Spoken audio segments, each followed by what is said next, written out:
اعوذ باللہ من الشیطان الرجیم بسم اللہ الرحمن الرحیم ولا تقتلوا النفس التي حرم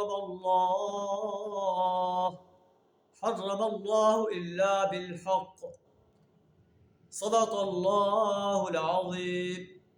سورہ بنی اسرائیل آیت نمبر 33 کا ایک جز آپ کے سامنے تلاوت کیا، جس کا ترجمہ کچھ اس طرح ہے: ولا تقتلوا النفس التي حرم اللہ، قتل نفس کا ارتکاب نہ کرو جسے اللہ نے حرام کیا ہے، الا بالحق، مگر حق کے ساتھ۔ یعنی کسی کو اگر کسی نے قتل کیا ہے تو بدلے میں اس کو قتل کیا جا سکتا ہے، لیکن وہ خود قتل نہیں کرے گا۔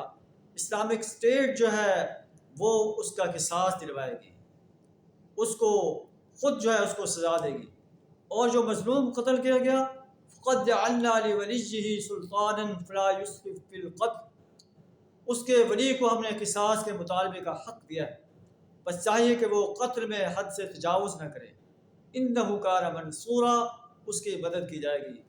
اسلامک اسٹیٹ جو ہے اس سے اس کا جو ہے قتل کا بدلہ دلوائے گی، اور بدلے میں اس انسان کو قتل کیا جائے گا یا دیت جو ہے اس کو دلوائی جائے گی، اور معاف کرنے کا بھی ولی کو حق ہے۔ اللہ سبحانہ وتعالی ہمیں اسلام کے اس اصول کو اپنانے کی توفیق عطا فرمائے۔ انفرادی طور پر بھی اور اجتماعی طور پر بھی جو اصول بیان فرمائے گئے ہیں، ان تمام کو اپنے اوپر اور اپنی اسٹیٹ کو اس انداز سے قائم کرنے کی جرأت عطا فرمائے کہ اس اسٹیٹ میں یہ اصول نافذ کر دیے جائیں۔ وآخر دعوانا الحمد للہ رب العالمین۔